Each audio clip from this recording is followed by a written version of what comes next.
දියවැඩියාව පාලනය කරගන්න ඔබත් කැමතිද?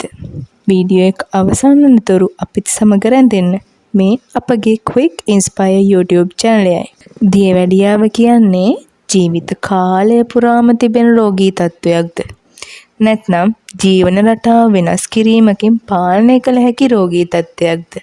අද අපි මේ වීඩියෝ එකෙන් කතා කරන්නේ ඩොක්ටර් ජාසන් ෆංක් කියන වෛද්‍යවරයා ඉදිරිපත් කරන මතයක් ගැන. ඔහු කියන ආකාරයට දියවැඩියාව කියන්නේ මුළු ජීවිත කාලෙම බෙහෙත් මගින් පාලනය කළ යුතු රෝගී තත්වයක් නොවන බවයි. දියවැඩියාවේ ප්‍රධානතම ගැටලුව තමයි ඉන්සියුලින් ප්‍රතිරෝධය. මෙය වැඩිවීමට ප්‍රධානම සාධක තමයි අපි ගන්නා සීනි අධික ආහාර. උදාහරණ ලෙස බිස්කට්, පාන්, කේක්, බනිස්, පැණිබීම මේවා ආහාරයට ගැනීමෙන් ලේවල සීනි ප්‍රමාණය ඉහළ යාමක් සිදු වෙනවා. අපි දවස පුරාම මේ ආහාර ගැනීමෙන් ඉන්සියුලින් මට්ටම ඉතාමත් ඉහළ අගයක් ගන්නවා. ඒ ශරීරයට ස්වභාවිකව පාලනය කළ නොහැකි තත්ත්වයක් වෙනවා.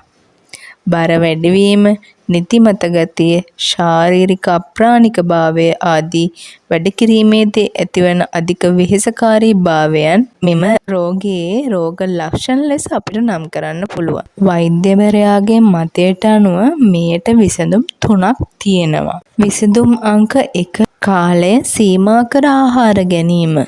අපි ශ්‍රී ලාංකිකයන් විදියට කරන ලොකුම වැරද්දක් තමයි දවසට 5-6 වතාවක් ආහාර ගන්න එක. මේ වෛද්‍යවරයා කියන විදියට අපි කෑම වේල් 2කට සීමා විය යුතුයි. එකවරම ආහාර වේල් 2කට සීමා විය නොහැකි නම් ප්‍රථමයෙන් ආහාර වේල් 3කට සීමා වීම සිදු කළ යුතුයි. ඉන්පසු ක්‍රමයෙන් රාත්‍රී 7ට ආහාරය ලබාගෙන නැවත පසුදා උදෑසන 9ට ආහාර ලබා ගැනීම සිදු කර යුතුයි. පැය 12-16ත් අතර නිරාහාරව සිටීමෙන් ශරීරයට විවේකයක් ලැබෙනවා.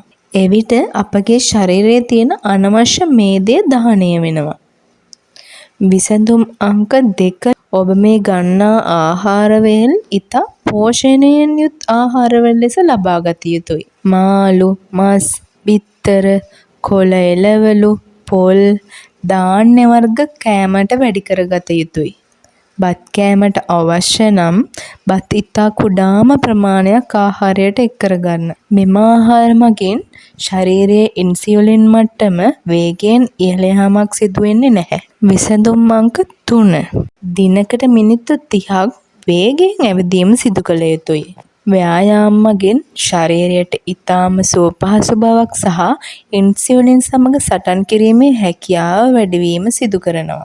ශරීරයේ අනවශ්‍ය මේදය ඉවත් කිරීම සිදු කරනවා. ඉහත කරුණු මගින් 100% සුව වන බවට කිව නොහැකි වුණත් රෝගී තත්ත්වය යම් තාක් දුරට පාලනය කර හැකි බවට අනිවාර්යයෙන් පවසන්න පුළුවන්. බෙහෙත් නොමැතිව ඔබට දියවැඩියාව පාලනය කර හැකියි. නමුත් පරණ ජීවිත රටාවට නැවත මාරු වුණොත් දියවැඩියා තත්ත්වය නැවත වැඩිවීමේ හැකියාවක් පවතිනවා. මේකට වැදගත්ම කාරණය වන්නේ Tamanගේ ඩිසිප්ලින් එක. දියවැඩියා රෝගය ආහාර රටාව වෙනස් කිරීමෙන් පාලනය කර හැකි රෝගී තත්ත්වයක්.